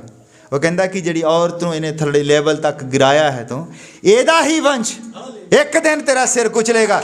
ਔਰ ਪ੍ਰਭੂ ਯਿਸੂ ਮਸੀਹ ਔਰਤ ਤੋਂ ਪੈਦਾ ਹੋਇਆ, ਉਹਨੇ ਔਰਤ ਨੂੰ ਇੰਨਾ ਉੱਚਾ ਚੁੱਕਿਆ ਫਿਰ ਕਿ ਉਸ ਔਰਤ ਦੇ ਵੰਸ਼ ਨੇ ਫਿਰ ਉਸੇ ਸ਼ੈਤਾਨ ਦਾ ਸਿਰ ਕੁਚਲਿਆ। ਇਹ ਹੈ ਸਾਡਾ ਪ੍ਰਭੂ। ਔਰ ਮੈਂ ਤੇ ਦੱਸਿਆ ਵੀ ਭੈਣਾਂ ਜਿਹੜੀਆਂ ਹਨ ਉਹਨਾਂ ਦੇ ਉੱਤੇ ਰਾਜ ਨਾ ਕਰੋ, ਕਿ ਪ੍ਰਭੂ ਨੇ ਲੱਗਦਾ ਹੈ ਕਿ ਔਰਤਾਂ ਨੂੰ ਪਹਿਲਾਂ ਉਹ ਬਹੁਤ ਸ਼ੈਤਾਨ ਇਸਤੇਮਾਲ ਕਰ ਲੈਂਦਾ ਹੈ ਸਭ, ਪਰ ਉਹਨੇ ਕੀ ਕੀਤਾ? ਉਹਨੇ ਔਰਤ ਨੂੰ ਇੱਕ ਦਰਜਾ ਵੀ ਦਿੱਤਾ ਹੈ। ਹਾਲੇਲੂਇਆ। ਉਸੇ ਹੀ ਔਰਤ ਦੇ ਵੰਸ਼ ਨੇ ਫਿਰ ਸ਼ੈਤਾਨ ਦਾ ਸਿਰ ਕੁਚਲਿਆ ਹੈ, ਕਿਉਂਕਿ ਉਹ ਰਾਜ ਸਥਾਪਿਤ ਕਰਨਾ ਚਾਹੁੰਦਾ ਸੀ। ਉਹਨੇ ਜਿਹੜਾ ਰਾਜ ਸਥਾਪਿਤ ਹੁਣ ਕੀਤਾ ਹੈ, ਇਹ ਸਦਾ ਦਾ ਰਾਜ ਹੈ ਜਿਹੜਾ ਬੰਦੇ ਦੇ ਹੱਥੋਂ ਨਿਕਲ ਗਿਆ ਸੀ। ਹੁਣ ਰਾਜ ਅਸੀਂ ਕਿੱਦਾਂ ਲੈਂਦੇ ਹਾਂ? ਪ੍ਰਾਰਥਨਾ ਦੇ ਦੁਆਰਾ। ਤੁਹਾਡੀ ਪ੍ਰਾਰਥਨਾ ਜਿਹੜੀ ਹੈ ਉਹਦੇ ਵਿੱਚ ਹੀ ਇੰਨਾ ਦਮ ਹੈ, ਕਿਉਂਕਿ ਜਦ ਅਸੀਂ ਦੇਖਦੇ ਹਾਂ ਉਹਦੇ ਵਿੱਚ ਸੰਤ ਪੌਲੁਸ ਕਹਿੰਦਾ ਹੈ ਕਿ ਏਲੀਆ ਕੀ ਸੀ? ਕਹਿੰਦਾ ਏਲੀਆ ਸਾਡੇ ਵਰਗਾ ਹੀ ਦੁੱਖ ਸੁੱਖ ਭੋਗਣ ਵਾਲਾ ਮਨੁੱਖ ਸੀ, ਪਰ ਜਦ ਉਹ ਪ੍ਰਾਰਥਨਾ ਕਰਦਾ ਸੀ ਤਾਂ ਅਸਮਾਨ ਨੂੰ ਬੰਦ ਕਰ ਦਿੰਦਾ ਸੀ, ਧਰਤੀ ਦੇ ਉੱਤੇ ਮੀਂਹ ਨਹੀਂ ਸੀ ਪੈਂਦਾ। ਪ੍ਰਾਰਥਨਾ ਦੇ ਵਿੱਚ ਦਮ ਹੈ ਤੇ ਪ੍ਰਾਰਥਨਾ ਦੇ ਉੱਤੇ ਜ਼ੋਰ ਦਿਓ। ਕੁਛ ਨਿਗਾਹ ਹੋਰ ਧਰਤੀ ਦੇ ਉੱਤੇ ਤੁਹਾਡੇ ਕੋਲ ਇੱਕ ਹਥਿਆਰ ਹੈ, ਪ੍ਰਾਰਥਨਾ, ਜਿਹਦੇ ਨਾਲ ਤੁਸੀਂ ਸ਼ੈਤਾਨ ਨੂੰ ਹਰਾ ਸਕਦੇ ਹੋ। ਪ੍ਰਾਰਥਨਾ ਦੇ ਮੂਹਰੇ ਸ਼ੈਤਾਨ ਨਹੀਂ ਅਟਕ ਸਕਦਾ। ਔਰ ਪਰਮੇਸ਼ਰ ਨੇ ਜਿਹੜਾ ਪ੍ਰੋਡਕਟ ਬਣਾਇਆ ਸੀ, ਉਹਦੇ ਪ੍ਰੋਡਕਟ ਦੇ ਵਿੱਚ ਉਹਦਾ ਆਪਣਾ ਵਕਾਰ ਹੈ, ਉਹਦਾ ਆਪਣਾ ਸਟੈਂਡਰਡ ਹੈ। ਕੋਈ ਵੀ ਕੰਪਨੀ ਜਿਹੜਾ ਪ੍ਰੋਡਕਟ ਬਣਾਉਂਦੀ ਹੈ ਉਹ ਨਹੀਂ ਚਾਹੁੰਦੀ ਕਿ ਉਹਦਾ ਪ੍ਰੋਡਕਟ ਜਿਹੜਾ ਫੇਲ ਹੋ ਜਾਵੇ ਤਾਂ ਮਾਰਕੀਟ ਦੇ ਵਿੱਚ ਉਹਦੀ ਬੇਇੱਜ਼ਤੀ ਹੋਵੇ। ਔਰ ਪਰਮੇਸ਼ਰ ਦਾ ਅਸੀਂ ਪ੍ਰੋਡਕਟ ਹਾਂ। ਉਹਨੇ ਪਰਮੇਸ਼ਰ ਨੇ ਉਹ ਪ੍ਰੋਡਕਟ ਜਿਹੜਾ ਮਾਰਕੀਟ ਦੇ ਵਿੱਚ ਉਤਾਰਿਆ ਤਾਂ ਉਹਨੇ ਬਿਲਕੁਲ ਸਟੈਂਡਰਡ ਵਾਲਾ ਪ੍ਰੋਡਕਟ ਉਤਾਰਿਆ ਸੀਗਾ। ਉਹਦੇ ਨਾਲ ਦਾ ਕੋਈ ਪ੍ਰੋਡਕਟ ਹੈ ਨਹੀਂ ਸੀ ਹੋਰ। ਔਰ ਉਹ ਜਦੋਂ ਉਹਨੇ ਪ੍ਰੋਡਕਟ ਬਣਾਇਆ ਧਰਤੀ ਦੇ ਉੱਤੇ, ਉਹਨੇ ਆਪਣਾ ਲੋਗੋ ਲਾਇਆ ਉੱਤੇ, ਆਪਣਾ ਸਰੂਪ ਉਹਨੇ ਦੇ ਦਿੱਤਾ ਕਿ ਮੇਰਾ ਹੈ। ਬੰਦਾ ਪਰਮੇਸ਼ਰ ਦੀ ਪਹਿਚਾਨ ਹੈ ਧਰਤੀ ਦੇ ਉੱਤੇ। ਜਿੱਦਾਂ ਮੈਂ ਦੱਸਿਆ ਕਿ ਬੰਦੇ ਤੋਂ ਬਿਨਾਂ ਪਰਮੇਸ਼ਰ ਕੁਛ ਨਹੀਂ ਹੈ। ਬੰਦੇ ਤੋਂ ਬਿਨਾਂ ਪਰਮੇਸ਼ਰ ਕੁਛ ਵੀ ਨਹੀਂ ਕਰਦਾ ਹੈ। ਉਹਨੇ ਆਪਣਾ ਸਰੂਪ ਦੇ ਦਿੱਤਾ, ਆਪਣਾ ਉਹਨੇ ਲੋਗੋ ਲਾ ਦਿੱਤਾ ਉੱਤੇ ਕਿ ਇਹ ਬੰਦਾ ਮੇਰੀ ਜਗ੍ਹਾ ਦੇ ਉੱਤੇ ਧਰਤੀ ਦੇ ਉੱਤੇ ਪਰਮੇਸ਼ਰ ਹੋਵੇਗਾ। ਔਰ ਉਹ ਡਿਫੈਕਟਿਵ ਹੋ ਗਿਆ ਔਰ ਉਹਦੇ ਡਿਫੈਕਟ ਨੂੰ ਉਹਨੇ ਹੀ ਆਪ ਹੀ ਸਹੀ ਕਰਨਾ ਸੀ ਫਿਰ, ਕਿਉਂਕਿ ਹੁਣ ਉਹਨੇ ਜਦੋਂ ਬੰਦਾ ਬਣਾਇਆ ਥੱਲੇ ਤੇ ਉਹਨੇ ਫਿਰ ਇਹਨੂੰ ਅਧਿਕਾਰ ਵੀ ਦਿੱਤੇ ਆ ਧਰਤੀ ਦੇ ਉੱਤੇ। ਬਿਨਾਂ ਉਹਨੇ ਅਧਿਕਾਰ ਤੋਂ ਬੰਦਾ ਨਹੀਂ ਸੀ ਛੱਡਣਾ। ਬੰਦੇ ਦੇ ਕੋਲ ਅਧਿਕਾਰ ਹੈ ਕਿ ਉਹ ਪ੍ਰਾਰਥਨਾ ਕਰੇ ਤੇ ਕੈਂਸਰ ਜਿਹੜਾ ਛੱਡ ਕੇ ਚਲਾ ਜਾਵੇ। ਹਾਲੇਲੂਇਆ। ਇਹ ਬੰਦੇ ਨੂੰ ਉਹਨੇ ਅਧਿਕਾਰ ਦਿੱਤਾ ਕਿ ਬੰਦਾ ਭੂਤਾਂ ਨੂੰ ਦਬਕਾ ਮਾਰੇ ਔਰ ਨਿਕਲ ਜਾਵੇ, ਕਿਉਂਕਿ ਬੰਦਾ ਪਰਮੇਸ਼ਰ ਦੇ ਸਰੂਪ ਦੇ ਉੱਤੇ ਹੈ। ਔਰ ਜਦ ਤੱਕ ਇਹ ਤੁਸੀਂ ਆਪਣੀ ਇਸ ਚੀਜ਼ ਨੂੰ ਨਹੀਂ ਸਮਝਦੇ, ਤੁਸੀਂ ਆਪਣੇ ਸਟੈਂਡਰਡ ਨੂੰ ਨਹੀਂ ਸਮਝਦੇ, ਉਦੋਂ ਤੱਕ ਸ਼ੈਤਾਨ ਤੁਹਾਡੇ ਨਾਲ ਖੇਡਦਾ ਰਹੇਗਾ। ਜਦ ਤੁਹਾਨੂੰ ਪਤਾ ਲੱਗ ਜਾਏਗਾ ਕਿ ਤੁਸੀਂ ਧਰਤੀ ਦੇ ਉੱਤੇ ਰਾਜੇ ਹੋ, ਤੁਸੀਂ ਪਰਮੇਸ਼ਰ ਦੇ ਸਰੂਪ ਦੇ ਉੱਤੇ ਹੋ ਔਰ ਸ਼ੈਤਾਨ ਤੁਹਾਡਾ ਕੁਝ ਨਹੀਂ ਵਿਗਾੜ ਸਕਦਾ। ਜਦ ਤੱਕ ਤੁਸੀਂ ਇਹ ਚੀਜ਼ ਨਹੀਂ ਸਮਝਦੇ, ਉਦੋਂ ਤੱਕ ਸ਼ੈਤਾਨ ਕਦੀ ਬਿਮਾਰੀ ਦੇ ਰੂਪ ਦੇ ਵਿੱਚ, ਕਦੀ ਕਰਜ਼ਿਆਂ ਦੇ ਰੂਪ ਦੇ ਵਿੱਚ, ਕਦੀ ਮੁਸੀਬਤਾਂ, ਇੱਦਾਂ ਦੀਆਂ ਚੀਜ਼ਾਂ ਦੇ ਨਾਲ ਉਹ ਤੁਹਾਡੇ ਨਾਲ ਖੇਡਦਾ ਰਹੇਗਾ। ਪਰ ਜਿੱਦਣ ਤੁਹਾਨੂੰ ਪਤਾ ਲੱਗ ਗਿਆ, ਜਿੱਦਣ ਤੁਹਾਨੂੰ ਸਹੀ ਦੇ ਵਿੱਚ ਪ੍ਰਾਰਥਨਾ ਕਰਨੀ ਆ ਗਈ, ਅਸਲ ਦੇ ਵਿੱਚ ਪ੍ਰਾਰਥਨਾ ਕਰਨੀ ਆ ਗਈ, ਜਦੋਂ ਉਦੋਂ ਸ਼ੈਤਾਨ ਤੁਹਾਡੇ ਲਾਗੇ ਨਹੀਂ ਆਵੇਗਾ। ਫਿਰ ਤੁਹਾਡਾ ਲਿੰਕ ਜਿਹੜਾ ਹੈ ਸਵਰਗ ਤੱਕ ਹੋ ਜਾਂਦਾ ਹੈ, ਕਿਉਂਕਿ ਉਹ ਜਿਹੜੀ ਪਾਵਰ ਹੈ ਉਹਨੇ ਦੇਣੀ ਹੈ। ਪਾਵਰ ਆਉਣੀ ਕਿੱਥੋਂ ਹੈ? ਸਵਰਗ ਤੋਂ। ਔਰ ਪਾਵਰ ਜਿਹੜੀ ਹੈ ਉਹ ਪਵਿੱਤਰ ਆਤਮਾ ਹੈ ਜਿਹੜੀ ਉਹ ਤੁਹਾਨੂੰ ਦੇ ਦਿੰਦਾ ਹੈ। ਬੰਦਾ ਜਿਹੜਾ ਆਤਮਿਕ ਰੂਪ ਹੈ, ਆ ਜਿਹੜਾ ਉਹਨੇ ਦੋ ਤਰ੍ਹਾਂ ਮਨੁੱਖ ਬਣਾਇਆ, ਇੱਕ ਮਿੱਟੀ ਤੋਂ, ਇੱਕ ਉਹਨੇ ਪਹਿਲਾਂ ਬਣਾਇਆ ਸੀਗਾ ਜਿਹੜਾ ਇੱਕ ਦੀ 26 ਦੇ ਵਿੱਚ ਹੈ, ਉਹ ਆਤਮਿਕ ਰੂਪ ਦੇ ਵਿੱਚ ਹੈ। ਉਹ ਪਰਮੇਸ਼ਰ ਵੀ ਆਤਮਿਕ ਰੂਪ ਦੇ ਵਿੱਚ, ਪਰਮੇਸ਼ਰ ਨੂੰ ਦੇਖਿਆ ਨਹੀਂ ਜਾ ਸਕਦਾ। ਔਰ ਪਰਮੇਸ਼ਰ ਨੂੰ ਅਗਰ ਦੇਖਣਾ ਹੈ ਤੇ ਉਹ ਪ੍ਰਭੂ ਯਿਸੂ ਮਸੀਹ ਨੂੰ ਦੇਖੋ, ਕਿਉਂਕਿ ਪਰਮੇਸ਼ਰ ਜਦੋਂ ਪ੍ਰਭੂ ਯਿਸੂ ਮਸੀਹ ਨੇ ਬਪਤਿਸਮਾ ਲੈ ਕੇ ਪਾਣੀ ਦੇ ਵਿੱਚੋਂ ਬਾਹਰ ਆਇਆ ਤੇ ਅਸਮਾਨ ਖੁੱਲ ਗਿਆ। ਅਸਮਾਨ ਕਿੱਥੇ ਹੈ? ਕਿੱਦਾਂ ਖੁੱਲ ਗਿਆ ਅਸਮਾਨ? ਤੁਹਾਨੂੰ ਦੇਖੋ ਕਿਤੇ ਵੀ ਨਹੀਂ। ਅਸਮਾਨ ਕੀ ਹੈ? ਉਹ ਰਾਜਾ ਹੈ। ਮੈਂ ਤੁਹਾਨੂੰ ਦੱਸਦਾ ਕਿ ਅਸਮਾਨ ਕਿਸ ਤਰ੍ਹਾਂ ਖੁੱਲਦਾ ਹੈ। ਪਰਮੇਸ਼ਰ ਜਿਹੜਾ ਹੈ ਉਹ ਹਰ ਚੀਜ਼ ਦੇ ਉੱਤੇ ਰਾਜਾ। ਤੁਸੀਂ ਕਲਪਨਾ ਵੀ ਨਹੀਂ ਕਰ ਸਕਦੇ। ਇਹ ਗਲੈਕਸੀ ਜਿੱਥੇ ਤੱਕ ਸਾਡੀ ਨਜ਼ਰ ਜਾਂਦੀ ਹੈ, ਤਾਰੇ ਵਗੈਰਾ ਹੁੰਦੇ ਆ, ਸਭ ਕੁਛ ਇਹਦੇ ਵਿੱਚ, ਇੱਕ ਸੂਰਜ ਹੈ, ਇੱਕ ਚੰਦ ਹੈ, ਇਹਨੂੰ ਇੱਕ ਗਲੈਕਸੀ ਕਹਿੰਦੇ ਆ। ਇੱਦਾਂ ਦੀਆਂ 6 ਮਿਲੀਅਨ ਗਲੈਕਸੀਆਂ ਹਨ, 60 ਲੱਖ ਇੱਦਾਂ ਦੇ ਅਸਮਾਨ ਹਨ, 60 ਲੱਖ। ਔਰ ਉਹ ਪਰਮੇਸ਼ਰ ਉਹਨੂੰ ਕੰਟਰੋਲ ਕਰਦਾ। ਕੋਈ ਵੀ ਤਾਰਾ ਕਿਸੇ ਦੇ ਨਾਲ ਟਕਰਾਉਂਦਾ ਨਹੀਂ ਹੈ। ਸੂਰਜ ਕਦੀ ਵੀ ਲੇਟ ਨਹੀਂ ਹੁੰਦਾ ਕਿ ਅਗਰ ਉਹਨੇ ਰੋਸ਼ਨੀ 5 ਵਜੇ ਦੇਣੀ ਤਾਂ 5 ਵਜੇ ਆ। ਉਹ ਰਾਜ ਕਰਦਾ ਹੈ ਪਰਮੇਸ਼ਰ। ਉਹ ਕਿੰਨਾ ਵੱਡਾ ਪਰਮੇਸ਼ਰ ਹੈ, ਤੁਹਾਡੀ ਕਲਪਨਾ ਤੋਂ ਬਾਹਰ ਦੀ ਗੱਲ ਹੈ। ਔਰ ਉਹਨੇ ਆਹ ਮਨੁੱਖ ਜਿਹੜਾ ਉਹਨੇ ਆਪਣੀ ਇਮੇਜ ਦੇ ਉੱਤੇ ਬਣਾ ਦਿੱਤਾ। ਸੋਚ ਕੇ ਦੇਖੋ, ਐਡਾ ਵੱਡਾ ਪਰਮੇਸ਼ਰ ਜਿਹੜਾ ਸੂਰਜ ਚੰਦ, ਸੂਰਜ ਦੇ ਵੱਲ ਦੇਖ ਵੀ ਨਹੀਂ ਸਕਦਾ ਕੋਈ, ਐਦਾਂ ਦੇ ਉਹਨੇ ਪਤਾ ਨਹੀਂ ਕਿੰਨੇ ਸੂਰਜ ਬਣਾਏ। ਇਹ ਇੱਕ ਗਲੈਕਸੀ ਦੇ ਵਿੱਚ ਸੂਰਜ, ਪਤਾ ਨਹੀਂ ਕਿੰਨੇ ਸੂਰਜ ਹੈ। ਇੱਕ ਸੂਰਜ ਤੋਂ ਨੇ ਹੁਣ ਇਦਾਂ ਦਾ ਲੱਭਿਆ ਹੈ ਸਾਇੰਸ ਨੇ ਕਿ ਆਹ ਜਿਹੜਾ ਸੂਰਜ ਹੈ, ਇਦਾਂ ਦੇ 40 ਲੱਖ ਸੂਰਜ ਉਸ ਸੂਰਜ ਦੇ ਵਿੱਚ ਜਾ ਕੇ ਵੜ ਸਕਦੇ ਆ। ਔਰ ਉਹ ਐਡਾ ਮਹਾਨ ਪਰਮੇਸ਼ਰ ਹੈ, ਉਹਦੀ ਕਲਪਨਾ ਨਹੀਂ ਕੀਤੀ ਜਾ ਸਕਦੀ। ਤੇ ਜਦ ਅਸੀਂ ਦੇਖਦੇ ਹਾਂ ਕਿ ਉਹਨੇ ਆਪਣੇ ਸਰੂਪ ਦੇ ਉੱਤੇ ਮੈਨੂੰ ਬਣਾਤਾ, ਆਪਣੇ ਸਰੂਪ ਦੇ ਉੱਤੇ ਤੁਹਾਨੂੰ ਬਣਾ ਦਿੱਤਾ, ਤੇ ਫਿਰ ਤੁਹਾਨੂੰ ਪਤਾ ਲੱਗੇਗਾ ਪ੍ਰਾਰਥਨਾ ਕਿੱਦਾਂ ਕਰਨੀ, ਤੁਹਾਡੀ ਪਾਵਰ ਕੀ ਹੈ। ਤੁਸੀਂ ਨਾਰਮਲ ਨਹੀਂ ਹੋ। ਜਦ ਤੁਹਾਨੂੰ ਇਹ ਪਤਾ ਲੱਗ ਗਿਆ ਵੀ ਤੁਸੀਂ ਅੰਸ਼ ਕਿਹਦਾ ਹੋ, ਤੁਸੀਂ ਸਰੂਪ ਕਿਹਦਾ ਹੋ, ਤੇ ਸ਼ੈਤਾਨ ਤੁਹਾਡੇ ਸਾਹਮਣੇ ਠਹਿਰ ਨਹੀਂ ਸਕਦਾ। ਇਹ ਜਾਣ ਬੁੱਝ ਕੇ ਅਸੀਂ, ਜਿੱਦਾਂ ਉਹਨੇ ਕਿਹਾ ਸੀਗਾ ਵੀ ਇੱਦਾਂ ਨਹੀਂ ਕਰਨਾ, ਜਿਸ ਤਰ੍ਹਾਂ ਫੋਨ ਬਾਰੇ ਸੀ ਵੀ ਪਾਣੀ 'ਚ ਨਹੀਂ ਵਰਤਣਾ, ਅਸੀਂ ਪਾਣੀ ਦੇ ਵਿੱਚ ਹੀ ਲੈ ਕੇ ਵੜੇ ਫੋਨ। ਉਹਨੇ ਕਿਹਾ ਇੱਦਾਂ ਨਹੀਂ ਕਰਨਾ, ਇੱਦਾਂ ਨਹੀਂ ਕਰਨਾ, ਪਰ ਅਸੀਂ ਜੋ ਨੇ ਕਿਹਾ ਵੀ ਇੱਦਾਂ ਨਹੀਂ ਕਰਨਾ, ਅਸੀਂ ਉੱਦਾਂ ਹੀ ਕਰੀ ਜਾਣੇ। ਉਹਨੇ ਕਿਹਾ ਵੀ ਝੂਠ ਨਹੀਂ ਬੋਲਣਾ। ਬੰਦਾ ਉਹਨੇ ਝੂਠ ਬੋਲਣ ਦੇ ਲਈ ਨਹੀਂ ਬਣਾਇਆ।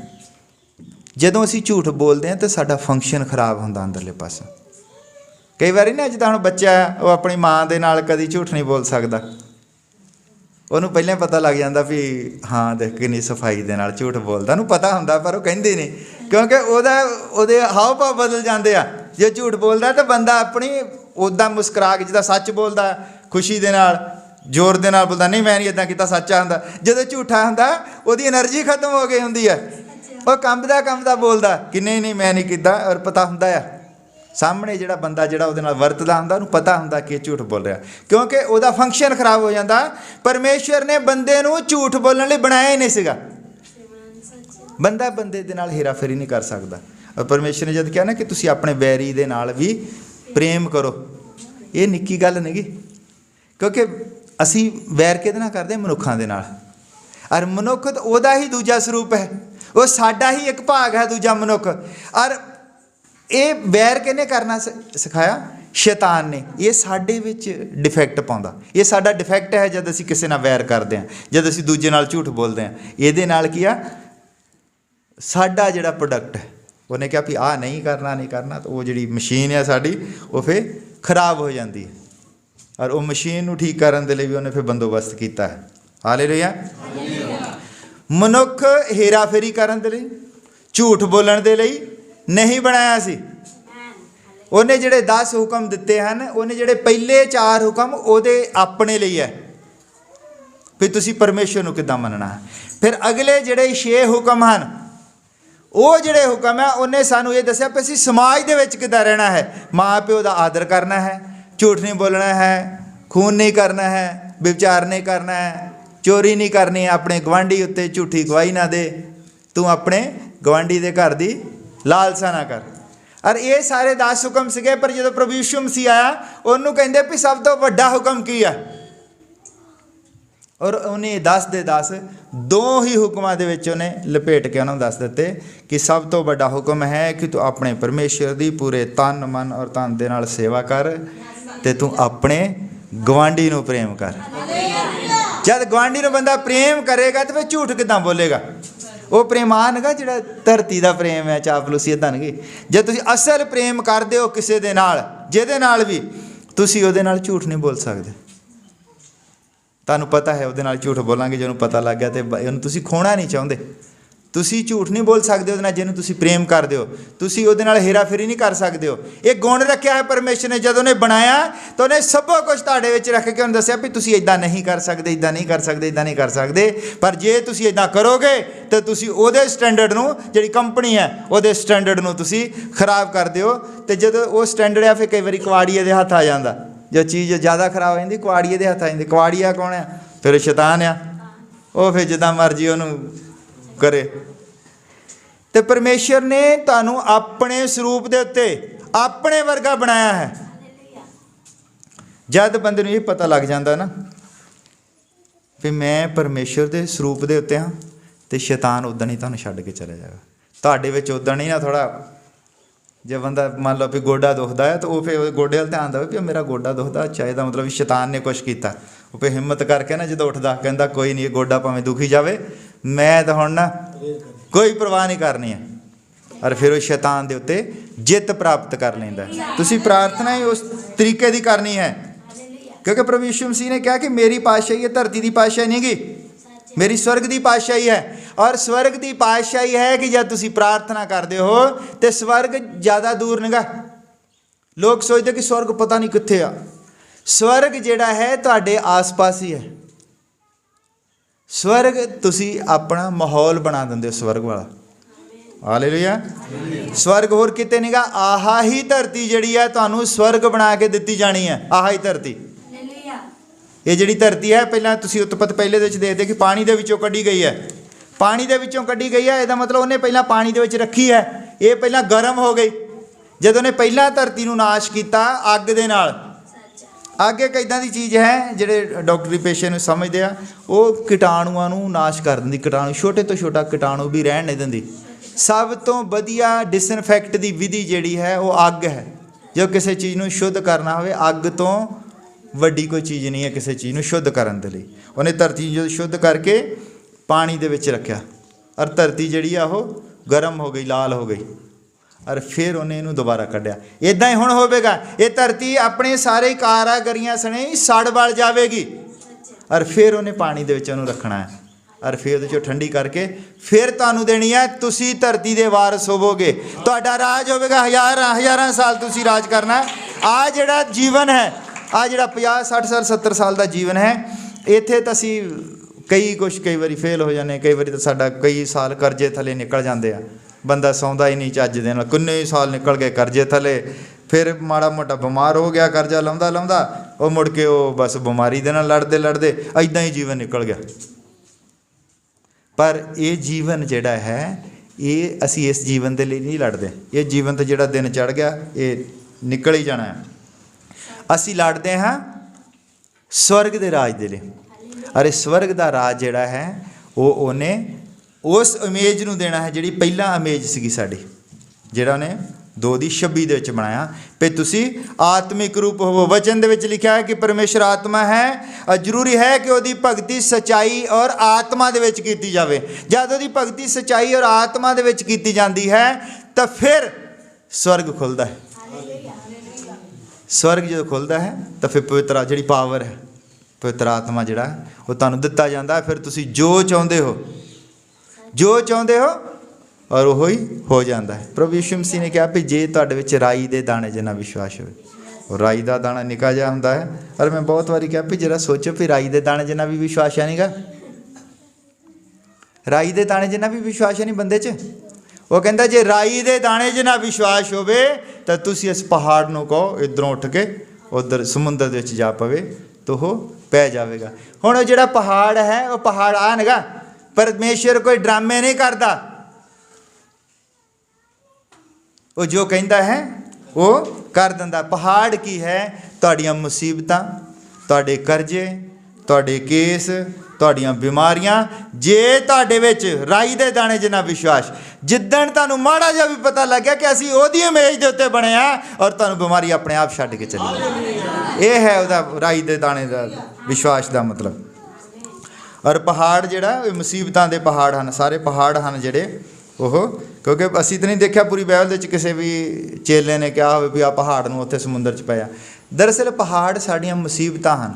ਸਾਡੀਆਂ ਉਲਝਣਾਵਾਂ ਹਨ, ਸਾਡੀਆਂ ਟੈਨਸ਼ਨਾਵਾਂ ਹਨ, ਉਹ ਜਦੋਂ ਸਾਡੇ ਵਿੱਚ ਆ ਜਾਂਦਾ ਹੈ ਤਾਂ ਫਿਰ ਸਭੋ ਕੁਛ ਆਪਣੇ ਆਪ ਹੀ ਠੀਕ ਕਰ ਦਿੰਦਾ। ਹਾਲੇਲੂਇਆ। ਪ੍ਰਭੂ ਯਿਸੂ ਮਸੀਹ ਜਿਹੜਾ ਉਹਨੇ ਤਿੰਨਾਂ ਸਥਿਤੀਆਂ ਦੇ ਵਿੱਚ ਕੰਮ ਕੀਤਾ, son of God, son of man, ਤੀਜੀ ਜਿਹੜੀ ਸਥਿਤੀ ਹੈ ਉਹ ਖੁਦ ਪਰਮੇਸ਼ਰ ਹੈ। ਜਦੋਂ ਅਸੀਂ ਯਸ਼ਾਇਆ ਦੀ ਕਿਤਾਬ ਦੇ ਵਿੱਚ ਪੜ੍ਹਦੇ ਹਾਂ ਕਿ ਸਾਨੂੰ ਇੱਕ ਬਾਲਕ ਦਿੱਤਾ ਗਿਆ, ਔਰ ਬਾਲਕ ਦਾ ਮਤਲਬ ਇਹ ਨਹੀਂ ਵੀ ਉਹ ਬੱਚਾ ਪੈਦਾ ਹੋਇਆ, ਜਿਹੜਾ ਹੁਣ ਬੜਾ ਦਿਨ ਆ ਰਿਹਾ ਹੈ ਦਸੰਬਰ ਦੇ ਵਿੱਚ, ਔਰ ਬਹੁਤ ਸਾਰੇ ਲੋਕਾਂ ਨੇ ਬੜਾ ਧੂਮ-ਧਾਮ ਦੇ ਨਾਲ ਉਹਨੂੰ ਮਨਾਉਣਾ ਹੈ। ਔਰ ਤੁਹਾਨੂੰ ਇਹ ਵਿਸ਼ਵਾਸ ਹੋਣਾ ਚਾਹੀਦਾ ਕਿ ਪਰਮੇਸ਼ਰ ਕਦੀ ਪੈਦਾ ਨਹੀਂ ਹੁੰਦਾ, ਪਰਮੇਸ਼ਰ ਕਦੀ ਪੈਦਾ ਨਹੀਂ ਹੁੰਦਾ। ਮੈਨੂੰ ਇੱਕ ਵਾਰੀ ਪਿਛਲੇ ਬੜੇ ਦਿਨ ਤੋਂ ਦੂਜੇ ਦਿਨ ਇੱਕ ਬੰਦਾ ਆਇਆ, ਕਹਿੰਦਾ ਵੀ ਤੁਸੀਂ ਕਹਿੰਦੇ ਵੀ ਜਨਮ ਦਿਨ ਨਹੀਂ ਮਨਾਉਂਦੇ।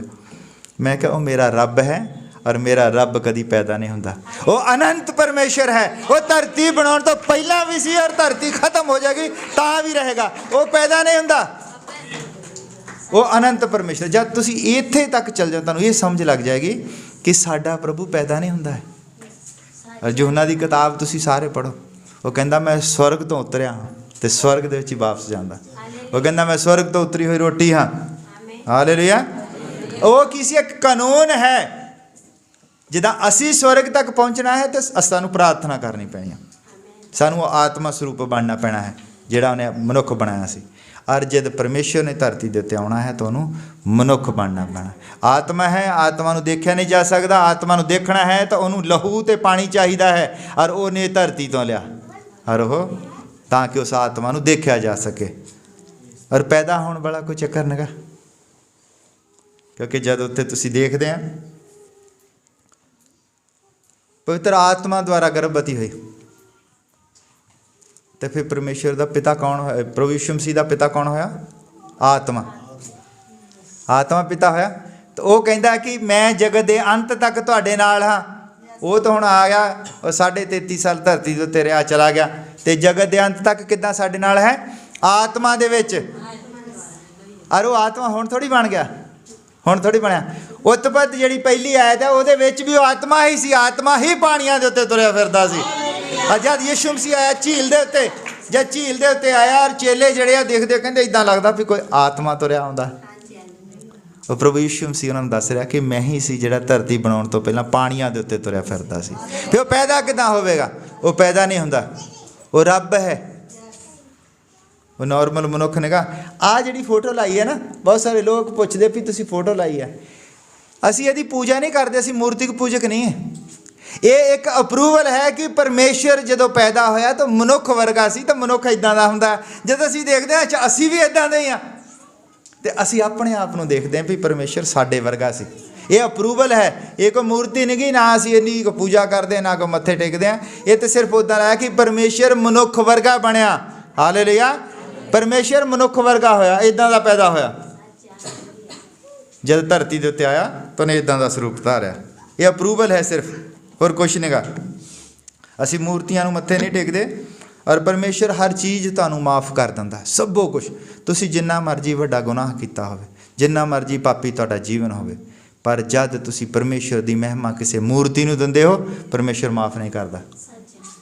ਤੁਸੀਂ ਪਰਮੇਸ਼ਰ ਦੀ ਬਣਾਈ ਹੋਈ ਸ੍ਰਿਸ਼ਟੀ ਨੂੰ ਜਦ ਤੁਸੀਂ ਮੱਥਾ ਟੇਕਦੇ ਹੋ, ਇਹ ਜਿਹੜਾ ਸਿਰ ਹੈ ਉਹ ਕਹਿੰਦਾ ਕਲੀਸਿਆ ਦਾ ਸਿਰ ਮਸੀਹ ਹੈ। ਜਦੋਂ ਤੁਸੀਂ ਆਪਣਾ ਸਿਰ, ਤੁਸੀਂ ਪਰਮੇਸ਼ਰ ਦਾ ਇਮੇਜ ਹੋ, ਪਰਮੇਸ਼ਰ ਦੀ ਤੁਸੀਂ ਆਕ੍ਰਿਤੀ ਹੋ, ਤੁਸੀਂ ਪਰਮੇਸ਼ਰ ਦੇ ਸਰੂਪ ਉੱਤੇ ਹੋ। ਜਦ ਇਹ ਸਿਰ ਕਿਸੇ ਚੀਜ਼ ਦੇ ਅੱਗੇ ਝੁਕਦਾ ਹੈ ਤਾਂ ਉਹ ਜਿਹਦਾ ਪ੍ਰੋਡਕਟ ਹੈ ਉਹ ਇਸ ਚੀਜ਼ ਨੂੰ ਬਰਦਾਸ਼ਤ ਨਹੀਂ ਕਰਦਾ ਹੈ। ਪਰਮੇਸ਼ਰ ਨਹੀਂ ਚਾਹੁੰਦਾ ਕਿ ਤੁਸੀਂ ਕਿਸੇ ਦੇ ਅੱਗੇ ਮੱਥਾ ਟੇਕੋ। ਹਾਲੇਲੂਇਆ। ਇਹ ਉਹਨੇ ਇੱਕ ਸਟੈਂਡਰਡ ਬਣਾਇਆ ਹੈ ਬੰਦੇ ਦਾ। ਬੰਦਾ ਨਾਰਮਲ ਚੀਜ਼ ਨਹੀਂ ਗੀ। ਫਿਰ ਤੁਸੀਂ ਸੋਚੋ ਵੀ ਹਾਂ ਵੀ ਮੈਂ ਤਾਂ ਕਈ ਵਾਰੀ ਉਹ ਕੀ ਹੁੰਦਾ ਕਿ ਕੋਈ ਭੈਣ ਆ, ਮੰਨ ਲਓ ਉਹ ਕਿਸੇ ਐਕਟਰਨੀ ਦੀ ਫੋਟੋ ਦੇਖਦੀ ਆ, ਉਹ ਕਹਿੰਦੀ ਆ ਬੜੀ ਸੋਹਣੀ ਆ, ਉੱਦਾਂ ਦੇ ਬਣਨ ਦੀ ਕੋਸ਼ਿਸ਼ ਕਰਦੀ ਆ। ਮੁੰਡੇ ਆ ਕਿਸੇ ਐਕਟਰ ਦੀ ਉਹ ਫੋਟੋ ਦੇਖਦੇ, ਉੱਦਾਂ ਦੇ ਬਣਨ ਦੀ ਕੋਸ਼ਿਸ਼ ਕਰਦੇ ਆ। ਇੱਦਾਂ ਹੈਗਾ। ਤੁਸੀਂ ਆਪਣੀ ਇਮੇਜ ਨੂੰ ਪਛਾਣੋ। ਜਿਹਨੂੰ ਪਰਮੇਸ਼ਰ ਨੇ ਬਣਾ ਦਿੱਤਾ ਹੈ ਉਹਨੂੰ ਸੰਪੂਰਨ ਬਣਾਇਆ ਹੈ। ਜਿਹੜਾ ਉਹਨੇ ਤੁਹਾਡੇ ਵਰਗਾ ਕੋਈ ਵੀ ਦੂਜਾ ਮਨੁੱਖ ਨਹੀਂ ਬਣਾਇਆ। ਔਰ ਮੈਂ ਇੱਕ ਛੋਟੀ ਜਿਹੀ ਸਕਿੱਟ ਜੀ ਦੇਖਦਾ ਸੀ, ਉੱਥੇ ਇੱਕ ਬੰਦੇ ਨੇ ਬੜਾ ਜ਼ਬਰਦਸਤ ਕਿਹਾ।